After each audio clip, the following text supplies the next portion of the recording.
यह तीनों एका जय शिव ओंकारा। एक ही शिवलिंग में ब्रह्मा विष्णु महेश निराकार धरती से प्रकट हुए हैं, इसलिए अखंड दीप यह जो जल रहा है प्राचीन समय से एक ही दीपक में तीन बातियां लगातार जल रही है, ब्रह्मा विष्णु महेश की। इस पहाड़ी के ऊपर 7 किलोमीटर का परिक्रमा मार्ग है, वो भी ओम आकृति में है।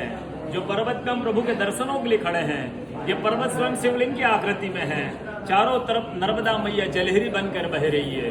पूरे 12 ज्योतिर्लिंगों में शयन आरती होती है, लेकिन बाबा का विश्राम ओंकारेश्वर ज्योतिर्लिंग में है, तो उनके शयन के लिए रात्रि 10 बजे झूला पल्ला चौपड़ पासे बिछाए जाते हैं। बाबा यहाँ विश्राम करके 3 बजे रात उठकर महाकालेश्वर जाएंगे, वहाँ स्नान करेंगे, इसलिए वहाँ का भस्म आरती प्रसिद्ध है, यहाँ का शयन आरती प्रसिद्ध है।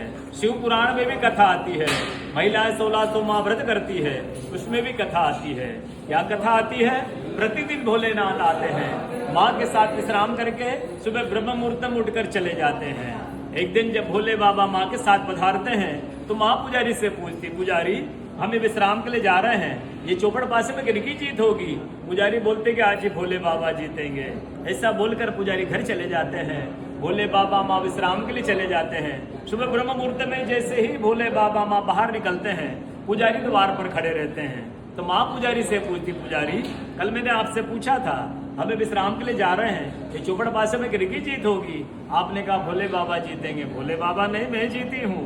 माँ ऐसा बोल करके उनको श्राप दे के चली जाती है। उनके तुरंत पश्चात अप्सराएं शिवलिंग में जल चढ़ाने आती है।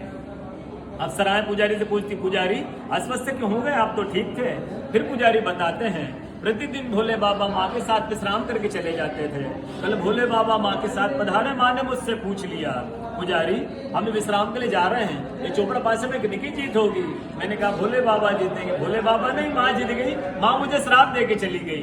अप्सरा बोलती, चिंता न करो, हम अंदर जाते हैं, शिवलिंग की पूजा करके आते हैं, फिर इसका उपाय बताएंगे। अप्सराएं अंदर जा करके शिवलिंग की पूजा करके बाहर आकर बोलती, पुजारी आप 16 सोमवार व्रत कीजिएगा, व्रत करते ही स्वस्थ हो जाएंगे, व्रत करते ही ठीक हो जाएंगे। ये वो कथा का दर्शन ओंकारेश्वर ज्योतिर्लिंग में प्रतिदिन होता है। बोलो ओंकारेश्वर भगवान की जय।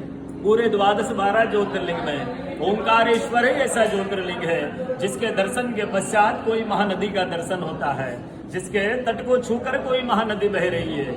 आप काशी जाएंगे, गंगा जी दूर है, आप उज्जैन जाएंगे, क्षिप्रा जी दूर है, आप सोमनाथ जाएंगे, समुद्र है, लेकिन ओंकारेश्वर ही ऐसा ज्योतिर्लिंग है जिसके दर्शन के पश्चात कोई महानदी का दर्शन होता है, जिसके तट को छूकर कोई महानदी बह रही है। वो महानदी